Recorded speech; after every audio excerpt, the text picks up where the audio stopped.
Good morning प्यारे बच्चों, मैं आपके साथ अनूप सियाग एक और नया लेक्चर लेकर आज हम शुरुआत करें अपने सेट्स के सिलेबस की। आगे अब तक हमारे 2 लेक्चर हो चुके थे। आज हम कौन सा लेक्चर स्टार्ट करेंगे बेटा?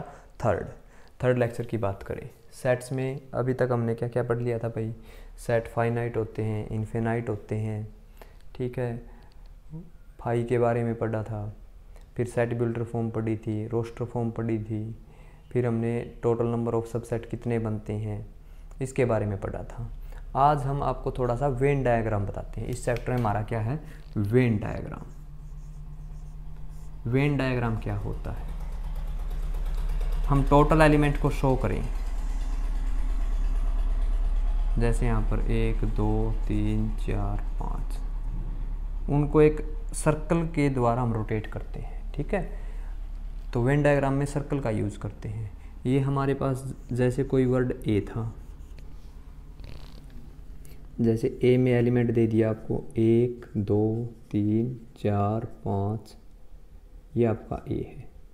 यूनिवर्सल आपका 1 2 3 4 5 6 7 8 9, कुछ भी दे सकता है। ये आपका ए है और बेटा इस पूरे पार्ट को हम यूनिवर्सल कहते हैं। 1 2 3 4 5 6 7 8 9, आई बात समझ में? पूरा तो यूनिवर्सल हो गया, यूनिवर्स ब्रह्मांड। उसमें से क्या आ गया? ए ये है। ए यूनिवर्सल के अंदर समाया हुआ है, इसके अंदर बसा हुआ है। आपसे यहाँ पर 3 या 4 तरह की बातें पूछी जाती है, मैं उनका आकलन करूँगा आपको क्या होता है। एक है ए इंटरसेक्शन ए का कॉम्प्लीमेंट। ये कॉम्प्लीमेंट क्या बताया था आपको? बताया था बेटा यूनिवर्सल में से अगर हम ए माइनस कर दें तो उसको क्या बोला जाता है? ए का कॉम्प्लीमेंट, ठीक है। वेन डायग्राम के अकॉर्डिंग बता रहे हैं। यूनिवर्सल में से ए माइनस कर दो तो क्या बताया था माइनस करने वाला? यूनिवर्सल में से ए के एलिमेंट हटा देंगे तो क्या क्या बचेगा? 6 7 8 9। ये आपके पास कौन सा जो साइडेड रीजन बचा है यहाँ पर? जो ये बाहर का एरिया बचा ना, ये तो ए है, ये तो आपका सेट ए है। और जो ये बाहर का है ना सारा, रेड से मैं जो डिनोट कर रहा हूँ, ये बेटा आपका ए का कॉम्प्लीमेंट है। ये क्या है? ए का कॉम्प्लीमेंट। इसको ए बोलते हैं अंदर वाले को, ठीक है। और ये ए कॉम्प्लीमेंट, दोनों को मिला देंगे तो यूनिवर्सल बन जाता है, ठीक है। क्या ए में और ए का न होना है जो, उसमें कोई बात कॉमन है? क्या दोनों में एक जैसी बात है? कल मैंने बताया था कॉमन तो होती है HCF जैसी और यूनियन होती है एलसीएम जैसी बात। क्या इसमें और ए का न होने में कुछ कॉमन है? कोई कॉमन नहीं है। आपसे किस तरह की वर्डिंग पूछी जाएगी? मैं आपको फर्स्ट क्वेश्चन का जवाब दूं, ए में और ए का न होने के बीच में कॉमन बताइए क्या होगा। आप कोई ऐसा एलिमेंट बता सकते हो जहाँ पर ए और ए का न होने दोनों में हो? ऐसा हो ही नहीं सकता, क्योंकि जिस पर ए नहीं होता उसी का तो नाम क्या होता? ए का न होना। तो इसलिए बेटा इसका रिजल्ट क्या लिख देंगे यहाँ पर? फाई। ए यूनियन ए का कॉम्प्लीमेंट, बताओ क्या आएगा? ये ए, ये बाहर वाले जो बैठे वो ए का कॉम्प्लीमेंट, दोनों का यूनियन जोड़ना, अब इकट्ठा करना, बुलाना है, यूनियन बनानी है। जो दोनों में होगा वो एक बार ही लिखा जाता, लेकिन यहाँ पर तो ऐसा कोई एलिमेंट है ही नहीं कि जो दोनों में हो। तो यहाँ से क्या आएगा? 1 2 3 4 5 6 7 8 9 पूरे उठाने पड़ेंगे। जब हमने ए और ए के कॉम्प्लीमेंट को ज्वाइन किया तो पूरे उठ गए, और पूरे उठ गए तो पूरे एलिमेंट किसके बेटा? यूनिवर्सल के। तो जब हम ए और ए का यूनियन करते हैं तो वो आपका ए का यूनिवर्सल बन जाता है, ठीक है। ए में और फाई में कॉमन बताना आपने। कॉमन का मतलब जो दोनों में, फाई में तो कुछ होता ही नहीं। तो ए में और फाई में कॉमन होने का जो रिजल्ट होगा बेटा क्या रहेगा? यहाँ पे फाई ही रहेगा। ए में और यूनिवर्सल में कॉमन पूछा जाए तो क्या होगा? यूनिवर्सल तो सारा हो गया, ए ये हो गया। तो ऐसे कौन से एलिमेंट है जो ए में भी है और यूनिवर्सल में भी? 1 2 3 4 5 ए का हिस्सा भी है और ये किसका है? यूनिवर्सल का। जैसे हम हरियाणा की बात करें, हरियाणा अपने आप में अलग है, लेकिन हरियाणा हिस्सा तो किसका रहेगा, इंडिया का ही रहेगा। ए है जो हिस्सा, तो यूनिवर्सल में से ही बनाया गया है।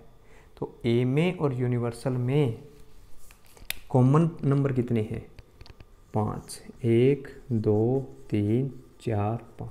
जब मैं नंबरों को लिखता हूँ तो बेटा किससे लिखा जाता है, करली ब्रैकेट से। किसे लिखा जाता है, करली ब्रैकेट से। ये है वेन डायग्राम का फंडा। हमने बस थोड़ा सा बताया है आपको, लेकिन जब एक्चुअल में सिलेबस स्टार्ट करेंगे तब तो सब कुछ हर क्वेश्चन के बारे में बताएंगे। अब बेसिक क्यों बता रहे हैं, क्योंकि एक मंथ में आपको सारे मैथ की जानकारी हो जाए कि मैथ में क्या क्या कहानी है, ठीक है। लेकिन वो तभी पता कर पाओगे आप बेटा जब आप हमारे साथ जुड़ोगे। बेसिक टॉपिक पढ़ने हैं, बुक में से जिसके पास बुक है आप क्वेश्चन कर सकते हो, ठीक है। और ये तब तक लॉकडाउन खुलेगा तब तक आपको ये भी पता चल जाएगा कि मैथ में क्या क्या कहानी है। अब मैं 2 के कॉम्बिनेशन की बात करता हूँ बेटा। एक आपका ए है, एक आपका बी है। यहाँ पर देखो मैं क्या बताता हूँ आपको, इस वाले पार्ट को, ये रेड वाला जो मैं शो कर रहा हूँ, इसको हम कॉमन बोलते हैं। क्या बोलते हैं बेटा, दोनों में कॉमन। इसका नाम हमने ए से रख लिया वेन डायग्राम का, और इसका क्या नाम रख लिया, बी, ठीक है। अगर मैं ए और बी को टोटल बताना चाहता हूँ कितना होगा, ए और बी की टोटल का मतलब ए यूनियन बी बताना चाहता हूँ आपको। क्या बताना चाहता हूँ, A union B. A union B क्या होगा, ए को बी में इकट्ठा करना है। इकट्ठा करना है तो क्या बताएंगे, सारे तो ए के एलिमेंट और सारे किसके, बी के एलिमेंट। तो n of numbers of A union B, सारे तो ए और सारे बी के। लेकिन एक बात बताओ बेटा, ये वाला पार्ट है ना, ए में भी आ गया और ये पार्ट किस में आ गया, बी में भी आ गया। लेकिन ये है तो कितना, एक बार ही, और हमने ऐड कितने बार कर लिया इसको, 2 बार। कैसे, एक बार तो जब ए ने अपनी प्रॉपर्टी बताई तब बी ये हिस्सा ले लिया, और बी ने बताई तो ये हिस्सा ले लिया। देखो मैं आपको एक कहानी बताता हूँ। जैसे 2 भाई है ए और बी, ये दोनों के सिर की कोई शॉप है, दोनों के सिर की है। एक से पूछा क्या क्या है भाई, उसने कहा कि एक मेरा फ्लैट है और एक दुकान है। दूसरे ने कहा भाई मेरे पास भी एक, जिस तरह कॉलोनी में हाउस, अच्छा कोठी है जो, ठीक है, कॉलोनी में घर है इसका, इसके पास फ्लैट है। दोनों अलग अलग है, लेकिन दोनों ने मिलकर एक शॉप ले ली। किसी ने पूछा ऐसे भाई तेरे पास क्या क्या प्रॉपर्टी, बोले एक फ्लैट और एक शॉप। वो उसी समय मान लो किसी उस दूसरे भाई से पूछा भाई आपके पास क्या, कहा कि उसने कॉलोनी में एक अच्छा हाउस है और एक शॉप है। तो उन्होंने सोचा भाई दोनों भाइयों के पास एक एक शॉप है, लेकिन वो जिक्र किसका कर रहे थे, एक ही शॉप का। क्योंकि कई बार नहीं कहते भाई ये दुकान अपनी है, चाहे 3 भाइयों की मिलकर हो, लेकिन वो कहते हैं कि दुकान क्या है, अपनी है। लेकिन एक्चुअल में प्रॉपर्टी बात करें, तीनों भाइयों से पूछा तो ऐसे तो 3 दुकान हो जाएगी, 2 से पूछा ऐसे तो 2 दुकान हो जाएगी, लेकिन एक्चुअल में दुकान कितनी है, वो एक। तो इस प्रोसेस को क्या लिखा जाएगा, एन ऑफ ए सारा, एन ऑफ बी सारा, और ये पार्ट कितने बार आ गया बेटा, 2 बार। लेकिन इसको बोला जाता है कॉमन, और कॉमन को कैसे लिखते थे, ए इंटरसेक्शन बी से। तो N of A intersection B, ये आपका N of A union B का फार्मूला है। इसमें होता है टोटल नंबर ऑफ वर्कर, मान लो ए टाइप। जैसे मैं क्वेश्चन लूँ कि कॉफ़ी पीने वाले 50 है, कॉफ़ी पीने वाले तो 50 मेंबर हैं, चाय पीने वाले मेंबर 30 है, ठीक है, और दोनों कॉमन का मतलब दोनों पीने वाले 20 है। तो वहाँ पे टोटल मेंबर कितने हैं, 50 ये हो गए जो कॉफ़ी पी सकते थे, ये चाय पी सकते थे, 30 कॉफ़ी वाले हो गए, और 20 ऐसे थे भाई कौन सी आने तो दोनों पी सकते हैं। ऐसे भी हो सकते हैं, आप में से भी है कई, ठीक है। जो नहीं होगा वो कमेंट कर देना भाई, बाकी मैं समझ लूँगा कि सारे ही आप चाय और कॉफ़ी पीने वाले हों। तो 50 + 30 ऐसे तो टोटल 80 हो जानी थी, लेकिन उसमें से 20 ऐसे थे जो दोनों में क्या हो गए, इम्प्लीमेंट, इसमें भी बैठे वो और इसमें ही बैठे, इसलिए 20 इसमें से क्या कर देंगे माइनस, 50 और 30 80 माइनस 20। एक्चुअल में जो वो मेंबर थे ना वो 60 ही थे। 60 में से ऐसा था कुछ हिस्सा इसमें था, कुछ हिस्सा इसमें था और कुछ दोनों में थे। तो एक्चुअल में जो इनको इकट्ठा करते हैं ना जब, क्योंकि जो दोनों में है वो माइनस कर दिया, दोनों में आ गए थे, कॉफ़ी पीने वालों में भी आ गई ये और चाय पीने वालों में भी आ गए। टोटल कितने थे ऐसे 20 थे। जब उनको दोनों में से एक बार हटाया तो वो टोटल मेंबर कितने बच गए वहाँ पे 60 बच गए। तो इस तरह के हम क्वेश्चनों में बहुत सारों में इस फार्मूले का क्या करेंगे, यूज करेंगे। आपके पास मैथ पढ़ने वाले इतने हैं, फिजिक्स पढ़ने वाले इतने हैं, मैथ एंड फिजिक्स दोनों पढ़ने वाले इतने हैं, तो उस हिसाब से पूछा जाए कि टोटल बच्चे कितने। कई बार नहीं होता कॉमर्स वाले बच्चे ही मैथ ले लेते हैं, आर्ट वाले बच्चे ही मैथ ले लेते हैं और नॉन मेडिकल वालों के पास तो मैथ होता ही है। और जब टोटल बच्चे इकट्ठे काउंट करने लग जाए भाई टोटल कितने हैं, क्योंकि कुछ बच्चे ऐसे होते हैं कॉमर्स वाले जिनके पास क्या पता मैथ ना हो। ऐसा थोड़ा है कि कॉमर्स में 20 बच्चों के पास मैथ है और 20 के पास इकोनॉमिक्स है तो उसमें 40 बच्चे हो जाए। कुछ ऐसा भी हो सकता है जो इकोनॉमिक्स पढ़ने वाले बच्चे हो वो भी तो क्या ले सकते हैं, मैथ ले सकते हैं, ठीक है ना। एडिशनल में ले लेंगे, अलग से ले लेंगे भाई अपना एडिशनल में। तो इस तरह के फार्मूले से हम ये रिजल्ट निकालेंगे। यही सेम फार्मूला हमारे पास यहाँ पर एक प्रोबेबिलिटी चैप्टर है, उसमें भी आपका रिजल्ट क्या आएगा, ये सेम आएगा। हमारी +1 में टोटल मिलाकर 16 चैप्टर हैं। कितने चैप्टर बेटा, 16। फर्स्ट सेट का है,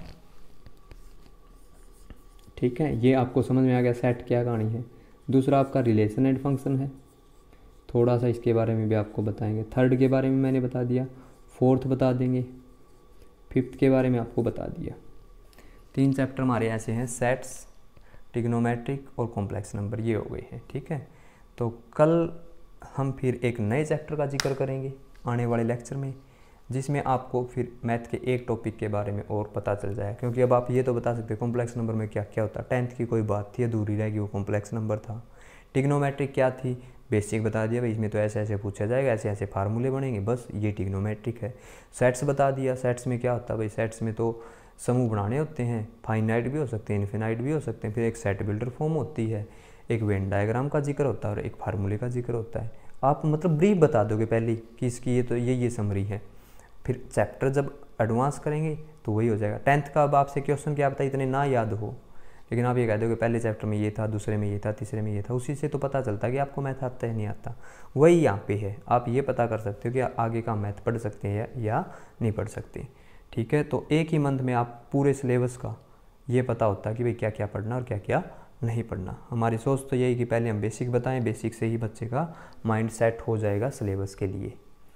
तो हम जो नेक्स्ट लेक्चर लेके आएंगे उसमें एक और चैप्टर लेके आएंगे, शायद वो छठा हो या दूसरा, रिलेशन एंड फंक्शन, ठीक है। रिलेशन फंक्शन तो देखेंगे अभी करवाए या ना करवाए, थोड़ा सा अलग सा चैप्टर है।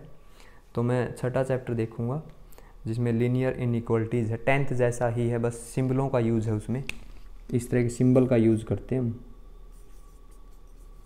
ठीक है। एक ग्राफ बनाना होता है इनका, भाई एरिया कौन सा साइडेड होगा। 2 लेक्चर में बता दूंगा छठा चैप्टर आपको, 2 लेक्चर में ही आपको बेस सारा क्लियर हो जाएगा। वैसे मैथ में उसकी 4 या 5 एक्सरसाइज है, ठीक है। वीडियो अच्छी लगे तो आप शेयर कर देना, दूसरों को बोल लो भाई सिलेबस स्टार्ट हो चुका, बेसिक अपने फ्रेंड थे जो रिश्तेदारी में कोई किसी का भाई, मम्मा का, बुआ का लड़का पढ़ रहा जो आपका भाई लगता है तो उनको बोलो, ठीक है, भाई या बहन जो भी है आपके। तो वीडियो कैसी लगी कमेंट बॉक्स में बता दिया करो भाई, लाइक कर दिया करो, और आगे अगर आपको पूरा बेसिक मैथ पढ़ना तो हमारे साथ बने रहना। आपका बहुत बहुत थैंक्स बेटा जो आपने पूरा लेक्चर सुना। ओके।